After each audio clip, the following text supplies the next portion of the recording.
Assalamualaikum warahmatullahi wabarakatuh. Perkenalkan, saya Hana Fitri Khairinisa dan teman saya, Safira Rizky Wardiani, Siti Naila Rahmania. Kami akan mempresentasikan hasil produk karya ilmiah kami, yaitu ABCD, dengan judul Aplikasi Bioplastik Limbah Kulit Jeruk Pontianak dan Eceng Gondok sebagai Ecobag Charge Diverse Fill. ABCD adalah sebuah inovasi berupa tas ramah lingkungan yang terbuat dari selulosa eceng gondok dan dilengkapi dengan charger yang terbuat dari limbah kulit jeruk Pontianak. Jeruk ini banyak ditemukan di Indonesia sehingga tidak dapat dipungkiri bahwa jumlah limbahnya sangat banyak. Eceng gondok mengandung selulosa yang dapat diolah menjadi tas ramah lingkungan dan kulit jeruk mengandung asam sitrat yang dapat menghantarkan listrik secara alami. Tujuan dan manfaat penelitian. Penelitian ini bertujuan untuk yang pertama, mengurangi limbah kulit jeruk sebagai aplikasi zero waste ramah lingkungan. Yang kedua, menganalisa kandungan selulosa pada tanaman eceng gondok sebagai bioplastik ecobag. Yang ketiga, menganalisa potensi kulit jeruk sebagai bahan pengantar listrik. Yang keempat, ada memanfaatkan limbah kulit jeruk sebagai bahan pengantar listrik. Dan yang terakhir, ada membuat inovasi dari tanaman eceng gondok dan limbah kulit jeruk sebagai produk baru ramah lingkungan. Kemudian, manfaat penelitian ini yang pertama, ada melestarikan lingkungan dari limbah kulit jeruk dan tanaman eceng gondok. Yang kedua, mengurangi pemakaian plastik dalam lingkungan masyarakat. Dan yang terakhir adalah meningkatkan nilai jual eceng gondok. Gagasan utama. Yang pertama, sosialisasi dan pengumpulan materi. Yang kedua, proses pembuatan ABCD. Dan yang ketiga, penyebaran ABCD kepada masyarakat. Metode pembuatan ABCD. Pembuatan bioplastik dari eceng gondok. Yang pertama, proses pengeringan eceng gondok. Bubuk eceng gondok yang telah kering kemudian dilarutkan dengan menggunakan NaOH. Selanjutnya, proses delignifikasi menggunakan NaClO. Proses ini bertujuan untuk menghilangkan kandungan lignin pada eceng gondok. Kemudian, lakukan proses karboksimetil. CMC atau karboksimetil selulosa merupakan ether polimer selulosa linier dan berupa senyawa anion yang bersifat biodegradable, tidak berwarna, tidak berbau, dan tidak beracun. Kemudian selanjutnya penggabungan dengan plasticizer. Dan yang terakhir adalah penyinaran gamma. Kulit jeruk Pontianak sebagai penghantar listrik. Yang pertama, persiapan alat dan bahan.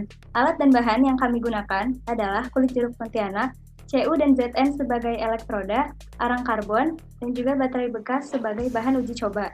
Kemudian, lakukan ekstraksi kulit jeruk. Ekstraksi kulit jeruk dilakukan dengan menggunakan H2O. Kemudian penambahan arang karbon. Penambahan arang karbon dilakukan dengan tujuan untuk menghambat pengendapan larutan elektrolit. Selanjutnya, pengukuran pH dan pengujian tegangan, lalu pengujian arus listrik, dan pengujian kapasitas baterai. Lalu, bagaimana dengan desain ABCD? Seperti yang sudah diketahui, ABCD merupakan suatu produk yang memanfaatkan tanaman eceng gondok dan jeruk Pontianak. Dalam hal ini, kami menggunakan kulitnya untuk memanfaatkan kandungan asam sitrat di dalamnya.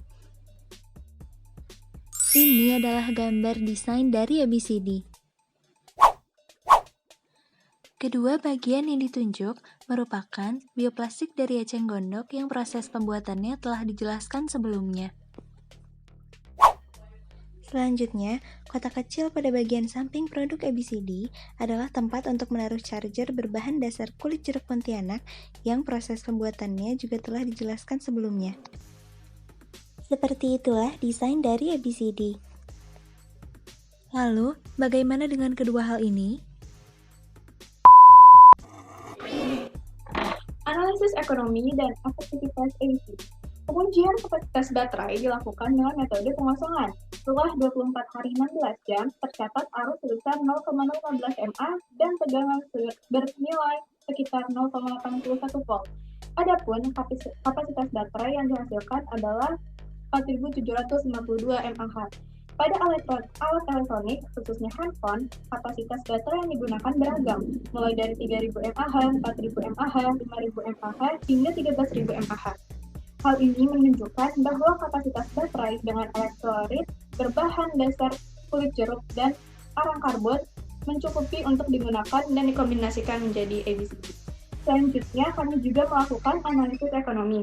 Dapat dilihat dari tabel, harga untuk membuat 5 buah ABCD sebesar 175.800, sehingga harga persatuan ABCD sekitar Rp35.000. Pihak-pihak yang membantu mengimplementasikan EBCD. Yang pertama, ada Kementerian Lingkungan Hidup dan Kehutanan sebagai pengumpulan limbah-limbah. Yang kedua, kelompok ilmiah yang akan memproduksi EBCD dalam skala yang besar. Yang ketiga, ada pemerintah sebagai penerapan kebijakan undang-undang yang berlaku. Dan yang terakhir, tentunya masyarakat yang menerapkan EBCD dalam kehidupan sehari-hari. Langkah-langkah strategis yang dapat dilakukan. Yang pertama, analisis lab untuk komposisi fisik serta kimiawi alat dan bahan, pengujian bahan, uji efektivitas bahan, pembuatan produk, dan publikasi serta sosialisasi produk. Prediksi hasil dan kesimpulan. Apabila gagasan ini dapat diimplementasikan, maka diprediksi bahwa gagasan dapat, yang pertama, membantu masyarakat dalam segala aktivitasnya pada kehidupan sehari-hari tanpa harus timbul perasaan risau dan khawatir yang disebabkan oleh tertinggalnya atau tidak adanya power bank atau charger. Yang kedua, memberikan solusi ramah lingkungan serta ekonomis dalam mengurangi limbah kulit jeruk Pontianak dan memanfaatkan eceng gondok. Kesimpulan yang dapat kita ambil dari penelitian ini adalah EBCD merupakan sebuah inovasi baru guna mengurangi penggunaan plastik dan limbah dengan memanfaatkan tanaman eceng gondok dan kulit jeruk Pontianak. Dalam kurun waktu kurang lebih 3-5 tahun ke depan, aplikasi EBCD dalam kehidupan sehari-hari diharapkan dapat menjadi solusi yang tepat dan praktis dalam upaya pengurangan penggunaan plastik yang sangat berbahaya bagi lingkungan, serta pengaplikasian zero waste dengan memanfaatkan limbah eceng gondok dan kulit jeruk. Sekian dari kami. Wassalamualaikum warahmatullahi wabarakatuh.